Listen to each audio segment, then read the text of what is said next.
in the treatment section of about some off-label use of vasopressin, desmopressin, in infants in particular. All right, so when it comes to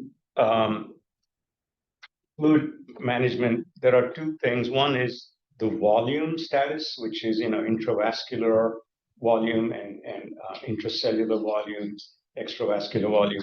But it also there is the osmolality factor, which is the concentration of solutes in a certain weight of the solvent or solution. And both of these are important, but I'll focus on the regulation of osmolality in the plasma. Why is it important? Because what the osmolality in the plasma, is kind of in constant flux with the osmolality inside of the cell, and changes in plasma osmolality leads to changes in cell size due to entry or exit of water, and also cell concentrations of various ions, and in turn it can affect intracellular functions and signaling. So it's very important for the body to try and maintain osmolality in a tight range. And how do we calculate plasma osmolality? This is the major factors are sodium ion concentration, potassium ion concentration, and glucose concentration, especially when there is hyperglycemia. And there are other factors too that can contribute to it, but they play a lesser role. Now, the typical plasma osmolality is between around 280 milliosms per kilogram, but the range can be 280 to 290. But the body tries to keep it within a 1% to 2% range and has various means by which it can affect changes in osmolality. So just to show you what happens when there is external hyponatremia, meaning when the outside of the cell, the osmolality is low, the solute concentration is low. The intracellular fluid is relatively more concentrated in solutes, so water tends to enter the cell to balance the osmolality, and as a result, there's cell swelling.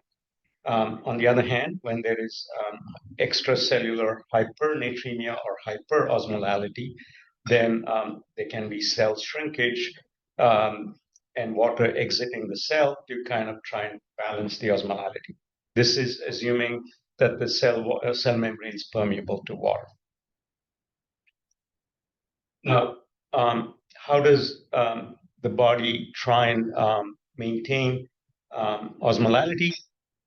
So this is kind of interesting that when it comes to maintaining blood volume or intravascular volume, the body does that through manipulation of salt,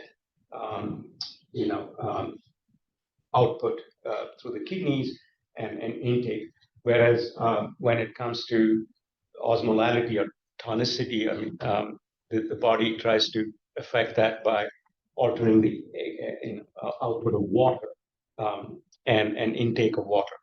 So the system that affects the water balance is the vasopressin system.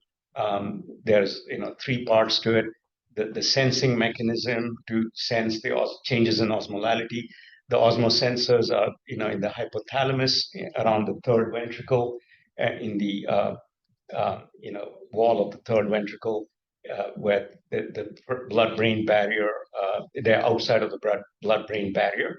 And once they sense changes in osmolality, they are in communication with the vasopressin producing cells in the hypothalamus. So talking about that, the vasopressin's made in two areas in the hypothalamus, or actually three. There's the paraventricular nucleus, and then there is the supraoptic nucleus that you're seeing here. What's not shown is another one called the suprachiasmatic nucleus. These are areas of the hypothalamus near the third ventricle. They make vasopressin in their cell bodies, and you can see those long axons that come out of these that course their way down the pituitary stalk all the way down to the posterior pituitary gland, where the hormone is stored for controlled release upon the right stimulus. So they're made in two different types of cells: the magnocellular, which is the larger cell bodies, and the parvocellular, smaller ones. That's vasopressin. So the magnocellular neurons, the vasopressin made in them, are their primary function is to regulate water balance, and they go to the posterior pituitary gland. The parvocellular vasopressin has a different,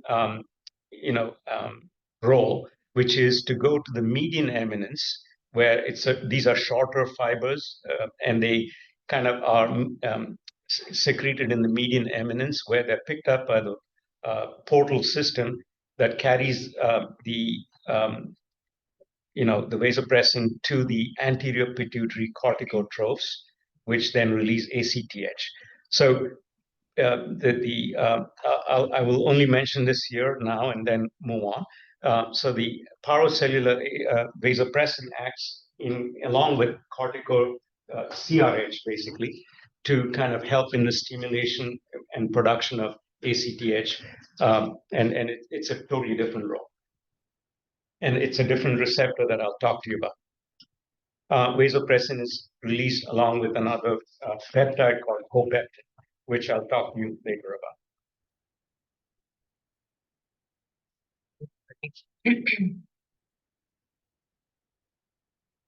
All right. So here's the water part of it. So remember, the body tries to kind of correct changes in osmolality through water, changes in water intake or output. So let's assume in the picture on the left, the extracellular osmolality is elevated for whatever reason. What the body senses is hyperosmolality, and very likely associated with that is hypovolemia because of reduced water content, and there could also be hypotension. But there are different receptors for all these things and in different parts, which then, for volume, it is the atrial and aortic and carotid baroreceptors or barosensors. And for the osmolality part, as I mentioned earlier, it's in the brain, the third ventricle area. Once these signals are sensed, there are two ways in which the body tries to correct things. One, it tries to prevent further losses of free water. And how does that do that? By switching on the vasopressin activity, and which then helps you prevent further big losses of free water through the urine. The next thing it does is to create thirst or cause thirst, which then corrects what has been already lost. So you kind of drink to fill up the tank, so to speak.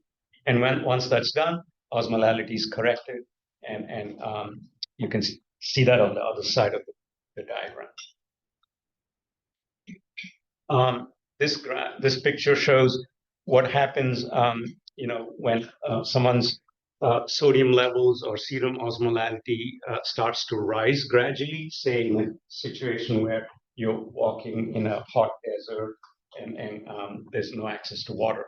So as the sodium levels rise and the serum osmolality rises, the first of the two that gets activated is the vasopressin system, because it makes sense to prevent active losses before you fill the tank up, rather than kind of trying to fill the tank while the active losses are still happening.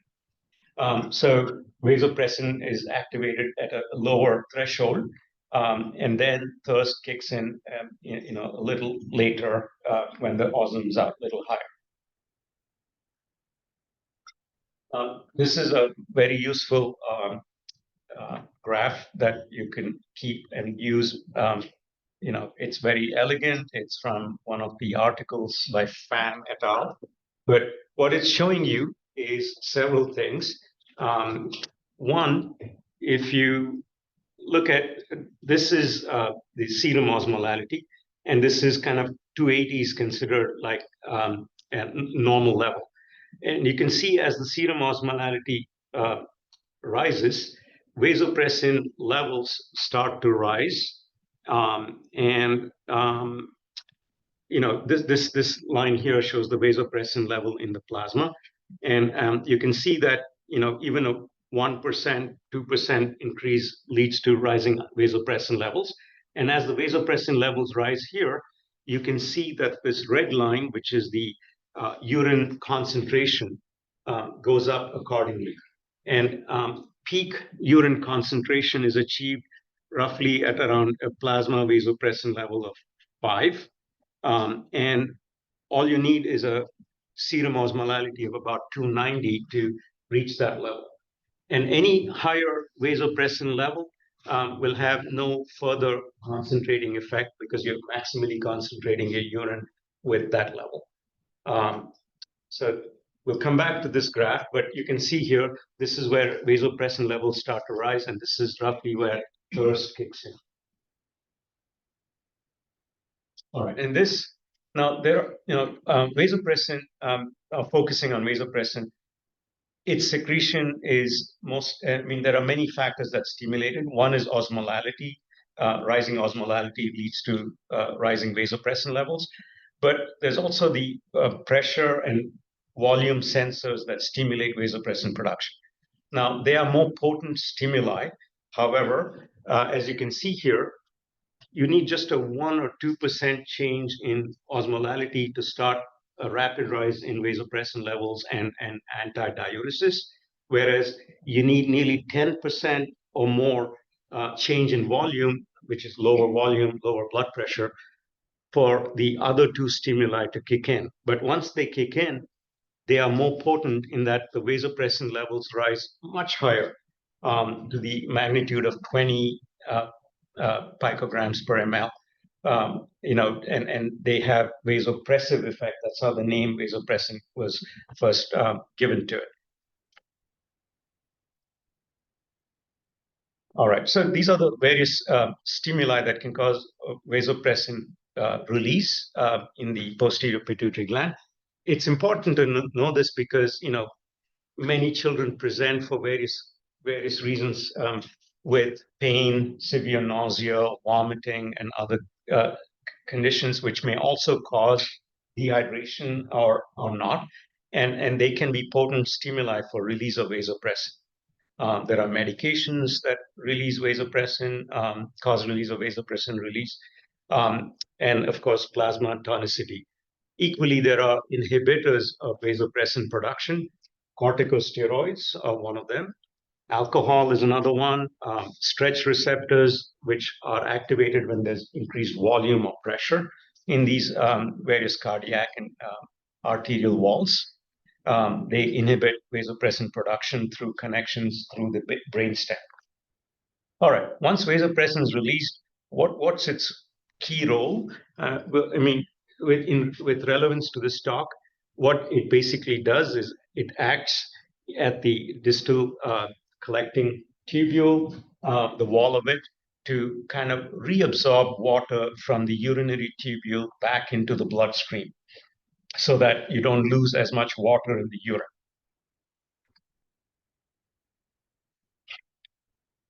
And how does it do that? And we'll go into the receptors and other things, but essentially, if this is the urinary tubular side, this is the lining tubular epithelium, and this is the blood side of it. Vasopressin comes through the blood and activates its receptor, the V2 receptor in this case, vasopressin 2, on the basolateral wall of the epithelium, and through various mechanisms activates cyclic AMP, which then there's a cascade protein kinase A, and then that then causes insertion of these aquaporin 2 proteins. They are homotetramers. They come together, they form a channel that inserts itself on the apical membrane that's facing the urinary tubule. The unique thing about this part of the nephron is that it is impermeable to water unless there's this aquaporin insertion into it. So what's happening in outside of this is that there is this medullary gradient that's been built up, high concentrations of urea and other solutes that are external to the tubule, but the tubule could carry very dilute urine, the urinary tubule, and no diffusion of water can happen unless aquaporin is inserted.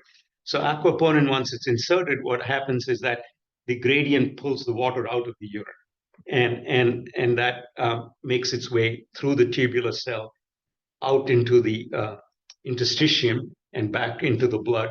There are other aquaporin channels that are 3 and 4 on the other side of the tubular cellular epithelium. But you need vasopressin to, open that channel, without which that does not happen. All right. Now, vasopressin acts on 3 different types of receptors. The V1 receptor is mostly in smooth muscle lining blood vessels, platelets, and in the liver. Its role is to help in vasoconstriction. That's how the name vasopressin was given. But it also helps platelet aggregation, glycogenolysis, and other roles. And V3 receptor or V1B receptor is involved in and production of ACTH or release of ACTH. It's selectively in the anterior pituitary corticotrophs. And then V2 is the receptor that we talked about. That's in the kidney, and it is like all these V2, V1, V3 receptors are G protein coupled stimulatory receptors. And I won't go into great details, but they basically act by the GS alpha subunit activating the next step of the cascade, in which, in this case, it is protein kinase A production. And it automatically gets turned off after a certain while. Now, what this system allows between thirst but more importantly, vasopressin, is a lot of flexibility in the water intake and output in order to maintain osmolality in a stable range. Now, to show you this, this is just something that I show every year. That so the urine output is kind of dependent partly on how much osms of solid waste your body needs to excrete, and it is also dependent on and the other thing that plays a role in your water intake is how much you lose through your breathing and skin and other non-renal losses. So if we take a child who is about 1 meter squared in body surface area, an average 10-year-old that is, and they have to excrete, about 500 milliosms per day, and that is something that's dependent on their salt intake and other things. Without vasopressin, you make the most dilute urine possible. It's like literally very, very dilute. The lowest osm that we can use for calculation is about 50 milliosms per liter in the urinary concentration. So if they had to excrete 500 milliosms per day, how many liters of urine will it take at 50 milliosmoles per liter? Like how many liters of urine do they need to kind of excrete in order to excrete that much of solute? 10. 10 liters, because every liter can dump 50. And then on top of that, if you count a 0.5 liter extra loss, this child without vasopressin activity, for whatever reason, will need to drink 10.5 liters in order to compensate for all the losses. Okay. And on the other hand, if somebody is dehydrated, or let's say walking in a very hot environment without much water, they are maximally concentrating the urine. And so with the effect of vasopressin, the maximal urinary osm can be 1,000, even higher milliosms per liter. So if that is the concentration of the urine, how many ml or liters of urine do they need to make in order to excrete 500 milliosms? A half a liter. So, and you add half and half, you get 1. So that's the range that the system gives you the flexibility for. This is in a 10-year-old. In an older child, it can be a little wider.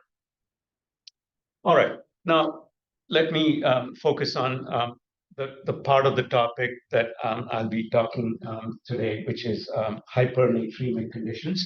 So, whenever you see somebody who presents with a high sodium level, you want to kind of assess their volume status clinically, which is never easy and never, truly accurate. But you look for skin turgor, you look for capillary refill, mucous membranes, pulse, blood pressure, and orthostatic signs and other things. And people also talk about the consistency of the skin, the doughy consistency, and all that. And you, of course, get lab studies, some basic labs, and other things. And eventually, there are a few other questions I'll talk to you about that you should be asked. But you kind of categorize them after your initial assessment into, is this hypernatremia with hypovolemia, which is most likely the situation that you see in clinical practice? Or is it hypernatremia with euvolemia or even hypervolemia? That's kind of a rarer group. And I'll talk to you about that first. That typically happens, in conditions where there's salt overload, which is not a problem that leads to persistent hypernatremia, because the healthy kidneys help clear the salt overload, dump the sodium. But in young kids, neonates, immature kidneys, or some other kidney disease, they can be, hypernatremia due to that reason. And the solution in that case is to address the problem that's causing the increased salt intake. But most other situations, you kind of assess whether this hypovolemia is from excessive free water loss or inadequate intake of water. Now, that is also a relatively uncommon condition, but happens in neurologically devastated children, really young infants who don't have free access to water or ability to ask for water. And then there's this rare condition of agipsia, where it's not just the thirst center is affected due to lesions in the brain. Okay. Now, in the excessive free water loss category, there's multiple causes: losses through skin, excessive water loss through lungs, GI system, kidneys, etc. And in the kidney section is where it can be due to diabetes, uncontrolled hyperglycemia, diabetes mellitus. We should not forget that. That also leads to polyuria and polydipsia. But also other osmotically active agents, but specific to this topic, vasopressin action deficiency, either deficiency of the hormone or resistance to it. And so these tests that we're going to do will kind of help figure out which of these, it could be, down the road. But the first order of business is to correct the free water deficit, and that's done through, the formula that you probably all know about, which is, the uh, ideal body weight times 0.6, and that multiplied by the amount of sodium, the differential in the sodium. So what you're at currently and what you want to get at, the, the, the, the, the difference between the two divided by the by 140. I've used 140 here because that's kind of a safe number. But if, say someone's sodium is 160, you might want to kind of, the denominator could be 145 or something to make it a little more slow and more gentle. Once you come up with the amount of water that is in deficit and you want to give this child, you use half normal saline or even quarter normal saline and give it very slowly. And the reason I say that this is because, if you don't know how long the hypernatremia has lasted for, you don't want to correct it too fast because of, cell swelling and other things that I'll talk to you about. So the goal is to kind of raise the sodium level in the plasma by no more than half a millimole per liter per hour, or not more than 10 to 12 per day in raising the sodium level. All right, and now I'll kind of just briefly go through this, what can cause, I'm focusing on mostly vasopressin deficiency. What can be the cause, you'll find this in textbooks and other places. You can think of it as congenital anomalies like septo-optic dysplasia, holoprosencephaly, but also under congenital would be genetic mutations. There's the autosomal dominant variety, which is basically thought to be due to protein misfolding of the pre-pro vasopressin within the cell, and leading to gumming up of the endoplasmic reticulum and eventually, um, um, apoptosis of the vasopressin producing cell. So the autosomal dominant variety, which is familial, presents in the first 5 years of life. Even though it's a genetic condition, there's normal function for at least the first year. It slowly develops over the second, third, fourth, maybe closer to the fifth year. And that's due to slow dying of the vasopressin neurons. Then there is the autosomal recessive type, and then, the DID-MOAD, or the Wolfram syndrome, which is a different type of autosomal recessive vasopressin deficiency. And then there's acquired causes. Surgery is the number one thing that we see on the inpatient service. Brain tumors of various types, trauma, transaction of the stock, and among tumors. Remember that, these neurons that make vasopressin, they are kind of spread out within the hypothalamus. It takes a large lesion like a huge craniopharyngioma that's kind of, growing upwards, or some other lesion to damage the neurons. What's more likely is where the axons all come together and in a bunch at the stalk. That's the most vulnerable area, and those are prone to certain lesions like germinomas. Pinealomas are nearby, and sarcoidosis and histiocytosis. They have a kind of a predisposition to affect those areas. Those can cause vasopressin deficiency. And I think there was some picture of the vasopressin neuron that we might have jumped. Oh, sure we did. It was earlier on in the talk. Yeah, you might be able to go back if you wanted to go back to where it was. Okay, maybe this. Yes, yeah, I do think. Yeah. So, and this is just to show you that this, the various stages of vasopressin production. The reason I'm coming back to this is because I just want to show you that, it has the gene has three exons and introns in between. The exons code for different parts of the pre-pro-vasopressin molecule. There's the signal peptide, which is lost early. There's the 9' peptide vasopressin molecule, and a neurophysin, which is no one knows what its role is, but it's co-secreted with vasopressin. It's thought to kind of keep it in help stabilize it in storage. And then this glycopeptide part called copeptin, that's at the uh, tail of the pre-pro molecule. Copeptin is released in equimolar concentrations to vasopressin. It's more stable for assay, and it's used for in making certain diagnoses uh, when you have to measure vasopressin level. And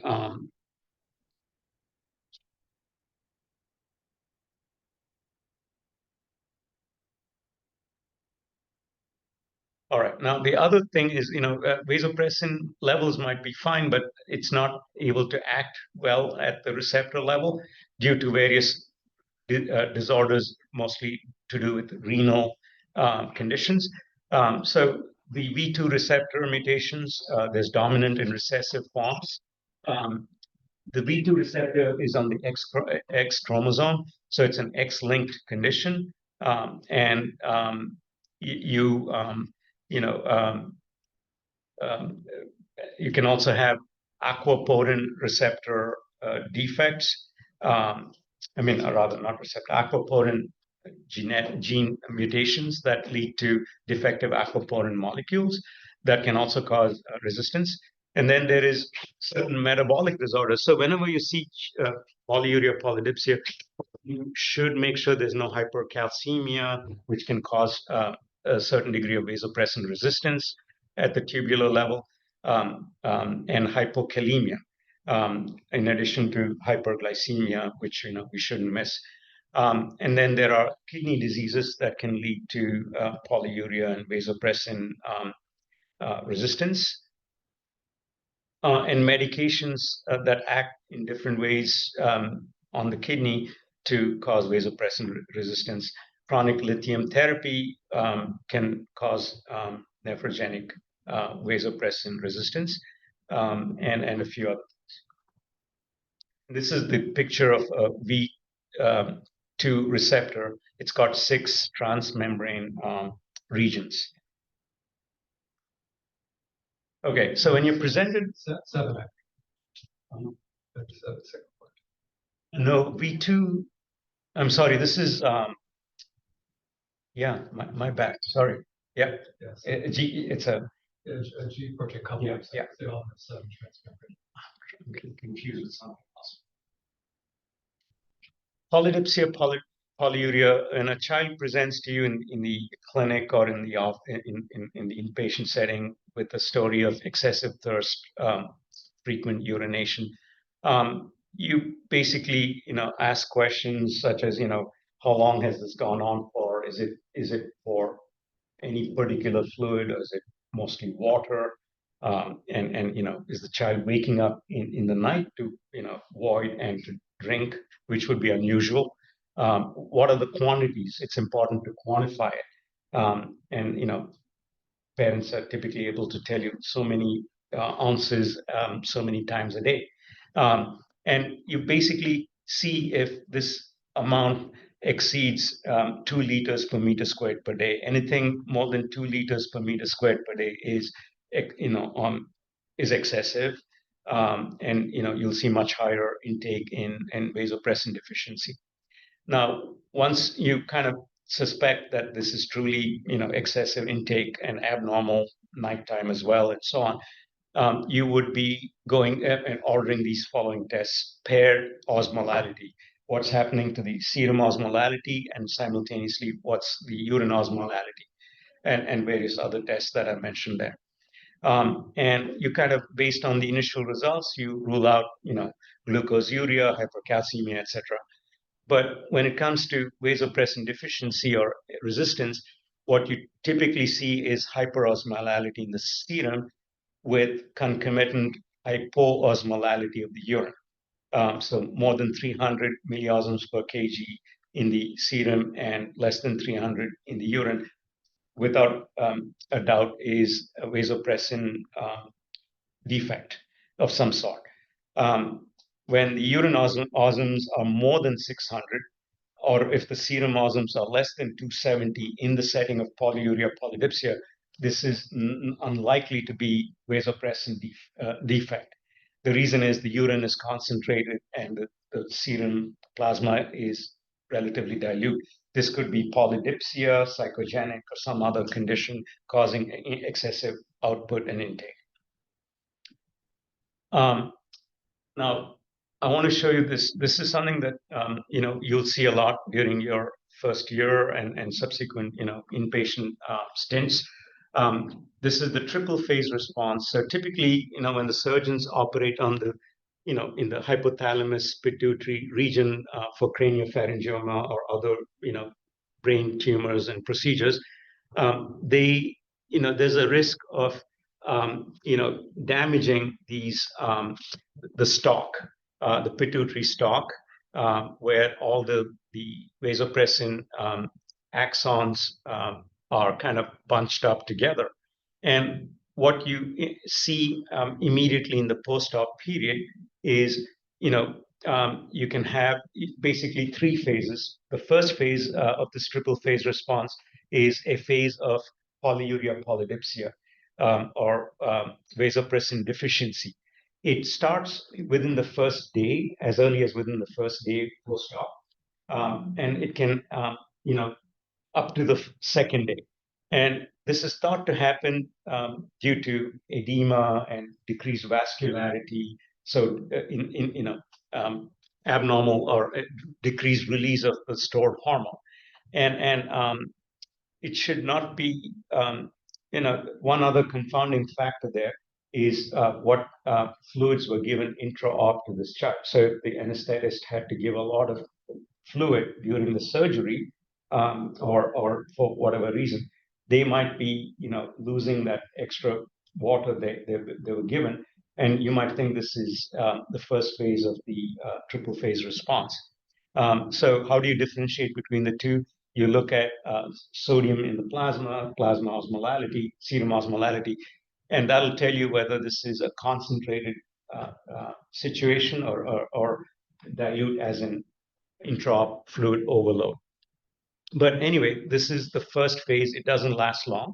And the child then can switch to the second phase, where they actually have decreased urine output, lower sodium levels, hyponatremia, and that is because of inappropriate ADH secretion. And this phase can start, as early as day 2, and can last for up to 10 days. And why does this happen?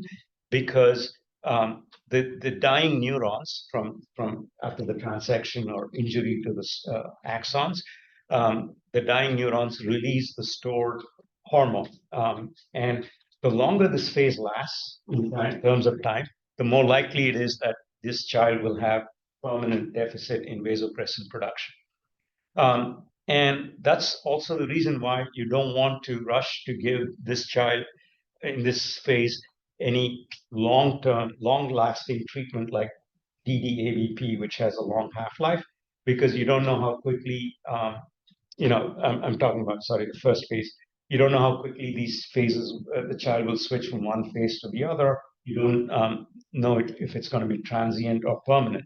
So the SIADH phase then gives way to the third phase, which, if it occurs, is due to permanent loss of more than 80%, 90% of the vasopressin neurons, which is permanent vasopressin deficiency.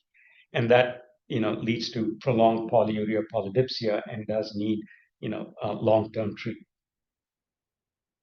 So it's important to recognize that in a neurosurgical case, in a post-op situation, there's a lot of moving parts. There can be movement from vasopressin deficiency to SIADH and back again to deficiency.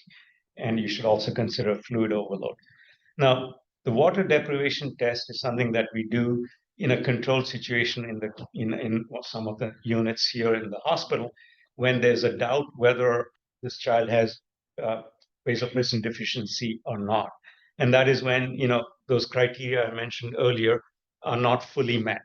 And it's important that this is done in a proper way, because you could cause serious problems if you try to do this at home, or in a less supervised situation.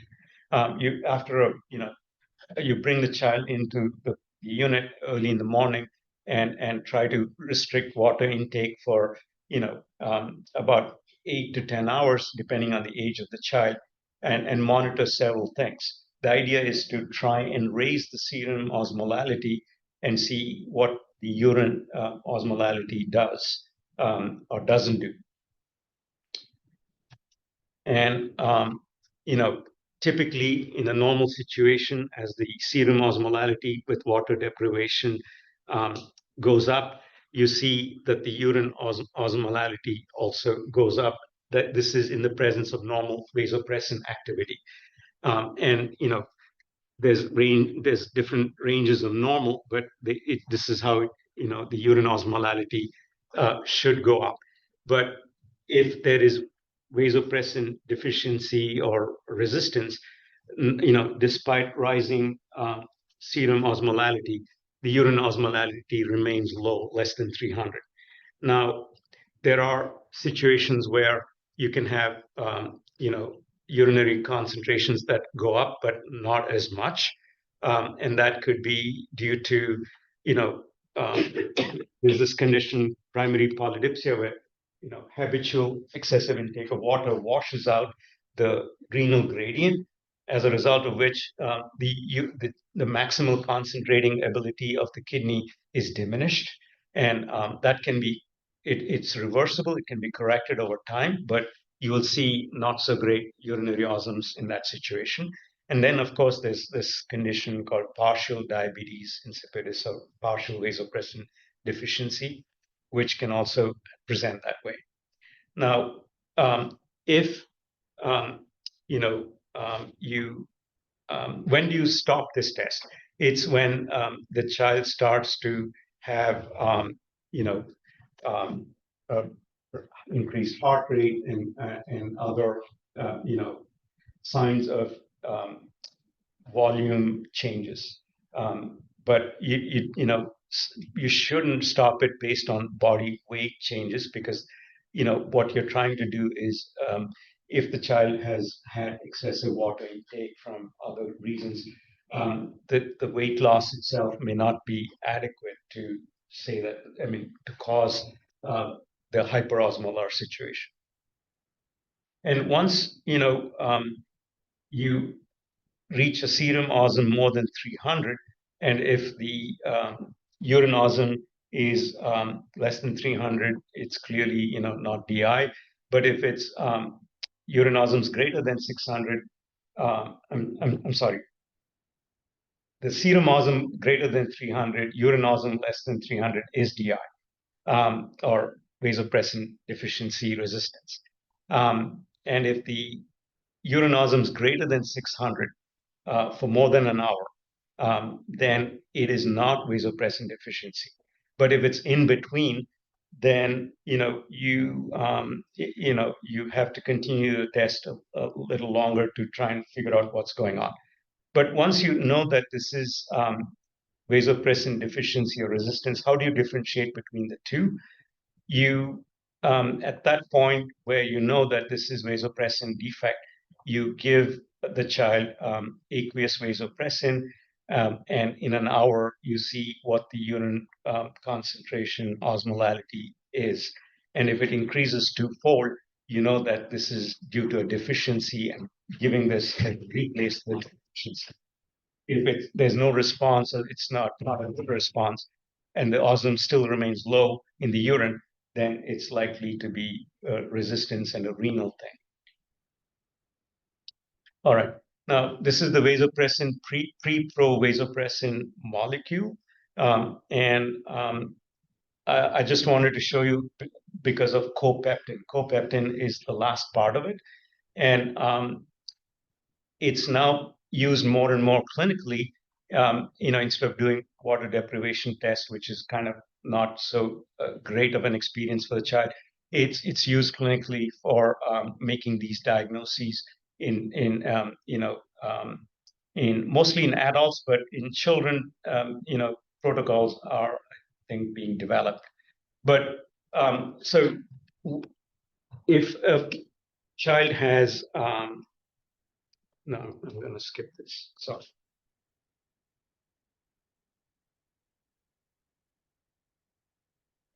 So in a child with vasopressin deficiency, resistance, I'm so sorry, vasopressin resistance, which is nephrogenic diabetes insipidus in the literature when it was published, the copeptin level at baseline will be greater than 21.4, and that's diagnostic. That's because of the resistance. There's high levels of vasopressin as well as high levels of copeptin. Now, there's something called the hypertonic saline infusion test and concomitant measurement of copeptin levels that's been used in adults. That helps, it's more sensitive than the water deprivation test in differentiating between different types of resistance deficiency and polydipsia. And this is just to show you how do you correct the free water deficit. And one word of caution when you correct the free water deficit, what happens is, water freely moves in and out of cells relatively, but the solutes are kind of more confined. So if there is chronic hypernatremia, extracellular hypernatremia, what happens is the cells don't want to shrink and lose their water. So they start to produce what are called osmoles, molecules that have osmotic activity that help retain the water in the cell and maintain the shape.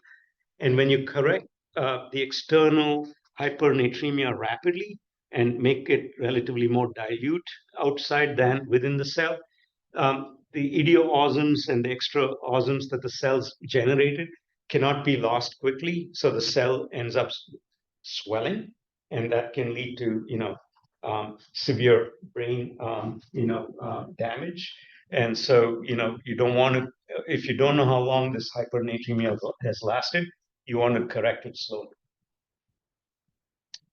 And medication treatment of vasopressin deficiency, in addition to using a vasopressin drip, it can only be given as an infusion, IV, in short acting. There's also an intranasal form, but the commonly used type is a modified molecule of vasopressin where it's deamidated in the cysteine molecule at the amino end, and the L-arginine part of the vasopressin molecule is changed to D-arginine. And what the first change does is it increases its half-life. Vasopressinase enzyme, which attacks it from this side, it reduces the half-life, increases the half-life to 12 hours, whereas the natural vasopressin lasts only for 5 minutes in its activity. And the second thing is that this change here leads to very selective V2 receptor activity only on the kidneys and no V1 activity of the vasopressin. So that helps us use this orally, intranasally, subcutaneously. And the effect of this medicine lasts 12 hours, maybe longer. Bobby, we have just about 3 more minutes. Okay, sorry. So I just want, and in the ICU, you'll see vasopressin drip being used. That's the kind of rate at which it's infused to achieve the effect.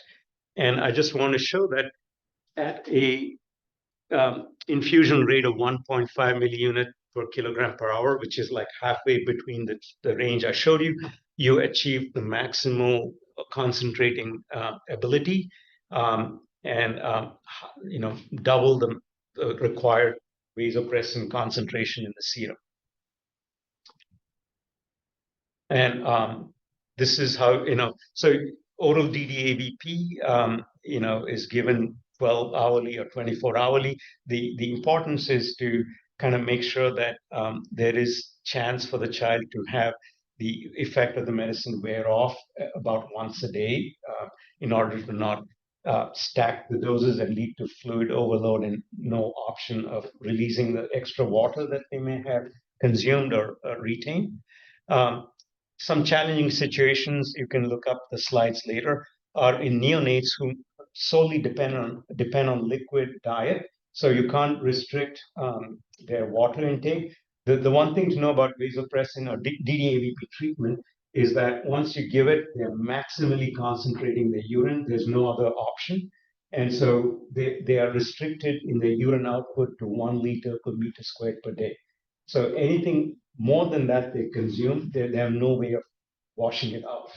So you have to fluid restrict them. That's one very important thing to know.